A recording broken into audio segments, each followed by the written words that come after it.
Hey, welcome to the National Baseball Hall of Fame and Museum here in Cooperstown, New York. I'm Craig Muder, Director of Communications, and we're here with John Odell, our Curator of History and Research, and we're going to start combing the collection today. We're looking at some all-star artifacts, John, because we are right on the verge of going to FanFest in Kansas City, Missouri.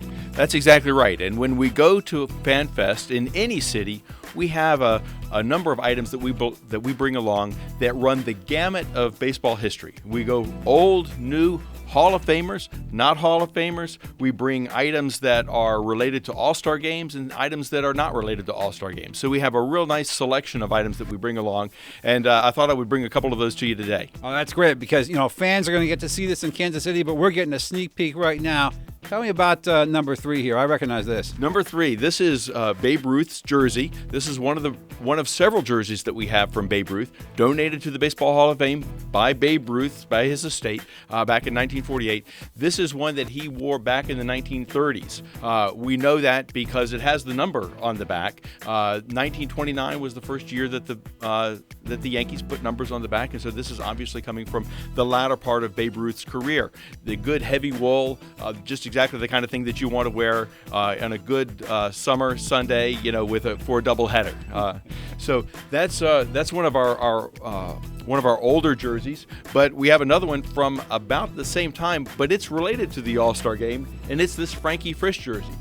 This Frankie Frish jersey is from the very first All-Star game, and everybody hadn't figured out how they wanted to do things yet.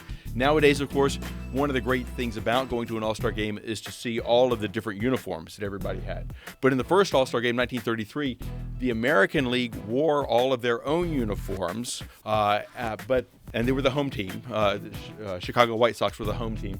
But the National League were the away team, and they all came with special National League jerseys. The one and only time that it ever took place. And so this is Frish's jersey from that game, that 1933, the inaugural Midsummer Classic. I see another all-star veteran right down here. The orange shoes kind of give it away for Mr. Ripken, doesn't it? That's exactly right. These are Cal Ripken's shoes, and these are another all-star game item. These are from the 1991 all-star game when Cal Ripken hit a 3-run homer to lead the American League to a victory, but donated to us by Cal Ripken. And again, some of the items that we have related to the All-Star Game. Right in front of these shoes is something that's not All-Star Game related. It's a milestone event. This is Ted Williams' 2000th hit bat. And so, whenever we're bringing items, we like to make sure that we get some of the giants of the game that we can bring items along to. And that's the Ted Williams bat. You talk about giants of the game. This glove goes back to a guy who was really one of the big, colorful characters of the game back right around the turn of the century. That's exactly right. This is Rube Waddell's glove. Now, it doesn't even look like a baseball glove any longer. It looks like something you'd pick up at Ace Hardware or something. But this is Rube Waddell's glove that he wore in a 1905 game against Cy Young.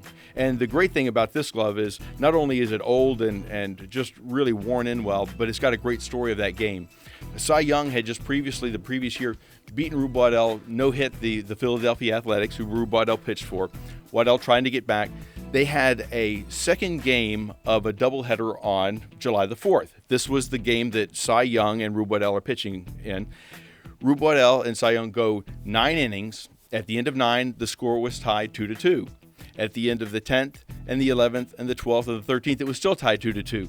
They went 19 innings, and the score was still tied 2-2. In the 20th inning, finally, the Philadelphia Athletics break through against Cy Young, still pitching, and for 2 unearned runs.